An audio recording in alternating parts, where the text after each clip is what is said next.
In the beginning of Halo 2, we're introduced to two civilizations encapsulated by two contrasting ceremonies.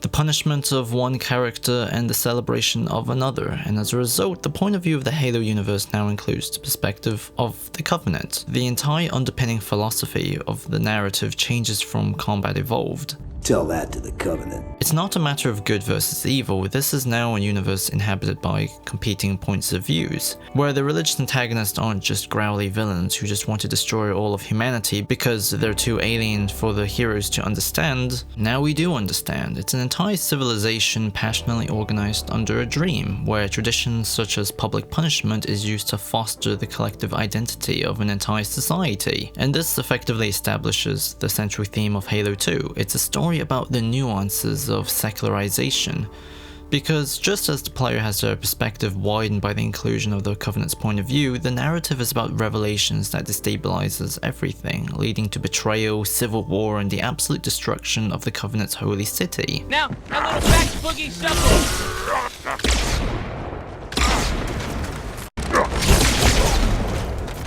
So what? Secularization is the contested process whereby religious institutions' thinking and practices loses its significance. Max Weber argued that secularization is inevitable because group religion will eventually die as the values of modernity will come to replace it, as bureaucracy, laws, mobile social classes, and scientific developments would come to replace old ideas of magic and superstitious meta-narratives that had previously positioned the world so vividly. There are things about Halo even the hierarchs do not understand. Take care, Arbiter. What you say is heresy. Instead, the journey for meaning would then exist as an individual quest. In other words, there's a social tension between technology and religion on a philosophical level because they offer and explain the world differently. This one is machine and nerve, and has its mind concluded.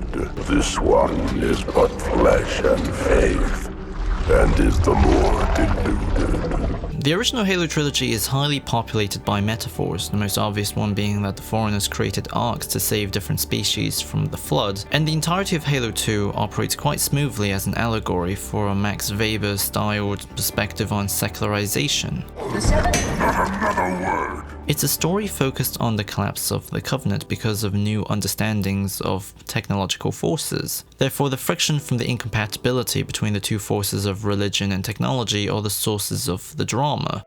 And this whole theme is conducted through the Arbiter's storyline. The Arbiter's character directly explores the nuances of religious existentialism. The Master Chief's discovery and success in Combat Evolved led to Thel 'Vadamai's punishment. You must undertake as the Arbiter a perilous, suicidal. You will die, as each Arbiter has before you. Thel 'Vadamai is someone with limited agency because of the structures and culture around him, which is a direct contrast to the Master Chief, whose agency actively pulls up the structures he's attached to because he's so freaking awesome. Sir, permission to leave the station. For what purpose, Master Chief? To give the Covenant back their bomb. Permission granted. The juxtaposition is highlighted when you compare the characters' opening playable levels. The Master Chief's first act in Halo 2 is to single-handedly save the Cairo station, while the Arbiter is being pulled down by the Covenant. His first action in the story is being sent on a suicide mission to take out the heretic leader.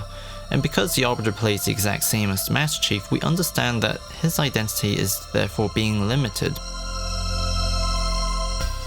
One of the moments that encapsulates this tension between his identity and the powers that be holistically is Arbiter's heart-to-heart with the Prophet of Truth after Regret is killed and the elites are relieved.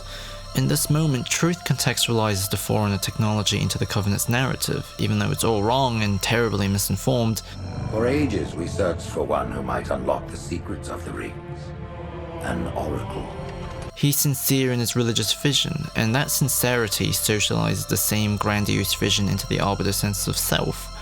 The Arbiter only has a few lines in this moment, so the Covenant rhetoric squashes his individuality. But the identity of one being doesn't matter in this encounter because Arbiter's sense of identification comes in the safety of someone else's confidence.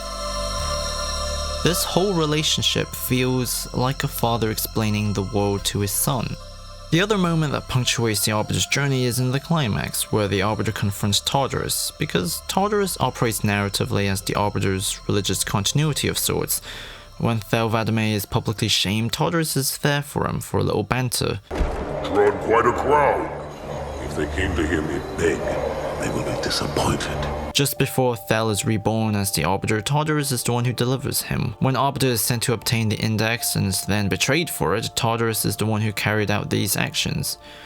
Tartarus is who the Arbiter is and was, someone who has no freedom outside of the structures, doctrines, and orders that hold him.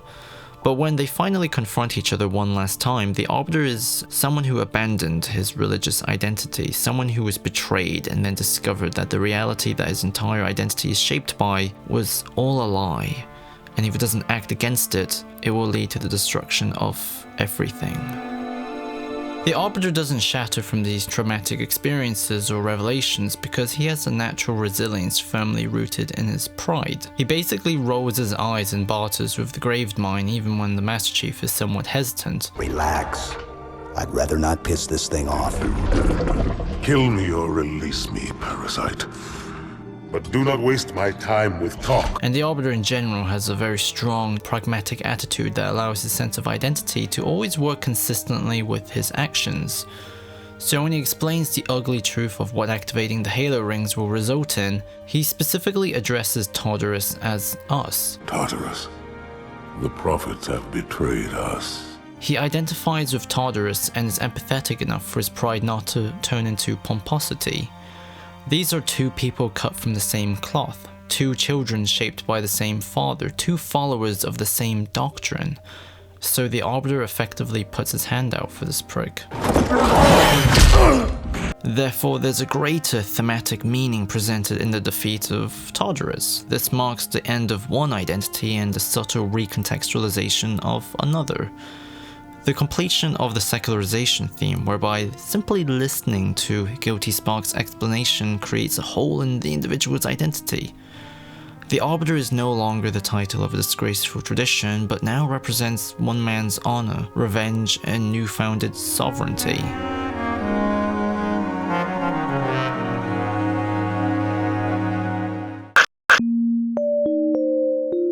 Halo 2 is very much the story of the Arbiter because the Master Chief seemingly exists more as a plot device whose actions, such as killing Regret, is more effective in provoking drama in the Arbiter storyline, which then also creates far more dramatically richer grounds to be fertilized in Halo 3 when we return to a completely pure Master Chief point of view. But upon reflection, I don't think the themes of the series wouldn't have been as poignant if Halo 2 wasn't willing to be as brave as it was in venturing into a completely different topical frontier. Halo 2 is one of my favorite games ever. In fact, I think it's my first ever video game, and goddamn am I ever grateful for it. It's not quite the game that Bungie had in mind to make, but it still executes something thrilling, exciting, and provocative. The Arbiter isn't the Master Chief, and there's nothing wrong with that, even though I think the mode of address from the Halo style of storytelling does slightly create an awkward shift. But the shift itself of written characterization over experiential storytelling offers something different and emotionally thoughtful for this new character. As a result, the tale of the Arbiter will always have a special place in my heart.